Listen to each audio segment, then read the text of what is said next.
club est né en 1969 à Aiguebelle et on va dire que un petit peu de tout temps et à Aiguebelle et sur Aix-les-Bains, il y a eu une réelle volonté de former des jeunes joueurs.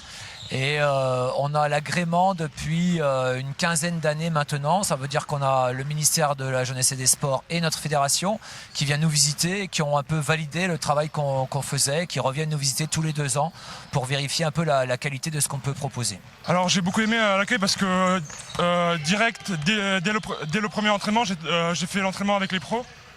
Donc ça m'a plu.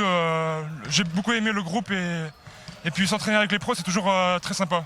Le groupe, il est bien, les entraînements, ils sont bien, on a des bons coachs, c'est parfait. Les caractéristiques, c'est qu'on leur a trouvé au moins une grosse qualité basket. Ça peut être des qualités athlétiques avec de la taille ou des qualités athlétiques musculaires. Ça peut être du talent sur le basket ou en termes de dextérité ou en termes d'adresse. Ça peut être un mix de tout ça.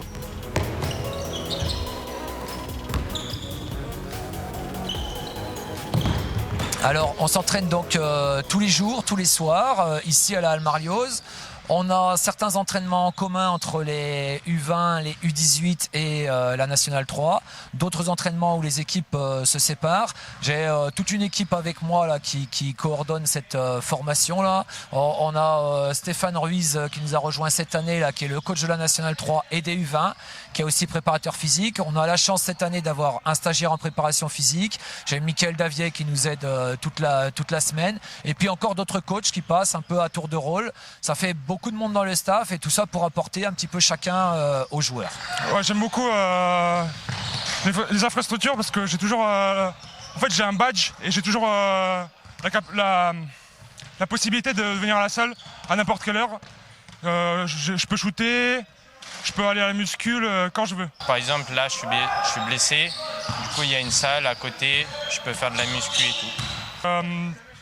Avec la Nationale 3, et parfois on fait des entraînements en commun avec les U18.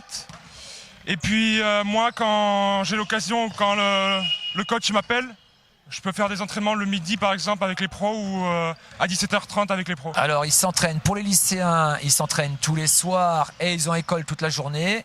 Une partie d'entre eux est au lycée Louis Armand à Chambéry avec lesquels on a un partenariat et des horaires aménagés. Une autre partie est au lycée Marlioz là, juste à côté de la salle. Et j'en ai encore quelques-uns qui sont disséminés dans les lycées du bassin chambérien et aixois parce qu'on considère que choisir la bonne formation scolaire, c'est s'assurer une part de la réussite. Moi, je suis en bac pro, du coup, les cours, ça va. On n'a pas beaucoup de devoirs. Puis, je finis pas trop tard, du coup, je fais les devoirs et après, je vais à l'entraînement. On va dire l'objectif numéro 1, c'est de finir basketteur professionnel et donc d'intégrer, on va dire, dans l'idéal, notre équipe professionnelle. On a la chance d'avoir plutôt de bonnes réussites ces dernières années. Alors, un peu plus vieux avec des Karima Tamna ou des Thomas Ivrand. Et puis là, dans l'équipe pro, où on a Garmin Kandekeli ou Rodrigue Mounsikaniki qui sont passés par là il y a quelques années. Rodrigue, c'est un petit peu plus vieux. Garmin, encore l'année dernière. Et donc, ça, c'est une vraie réussite. Après, il faut avoir en tête que si on sort 10% des joueurs vers ce monde pro-là, on aura fait du très très bon travail et que donc les autres, ils ont aussi un objectif scolaire toute la journée. Continuer au centre, voir où je peux y aller et après on verra. Bien sûr, ce serait d'intégrer l'équipe pro. C'est un objectif pour moi, mais il faut que je me risse encore pour être pris en pro, je pense. On a d'excellents résultats sur les 5-6 dernières années, d'excellents résultats en termes de développement individuel, d'excellents résultats en termes de résultats collectifs. Donc on cherche à se maintenir dans ce niveau-là. Les autres aussi font du très bon travail, donc il nous faut toujours un peu améliorer les choses. L'arrivée de Stéphane Ruiz cette année est un vrai progrès. Le club a acheté une maison tout près de la salle là, et puis doit l'aménager pour en faire un petit centre d'hébergement qui devrait nous permettre de passer encore un cap.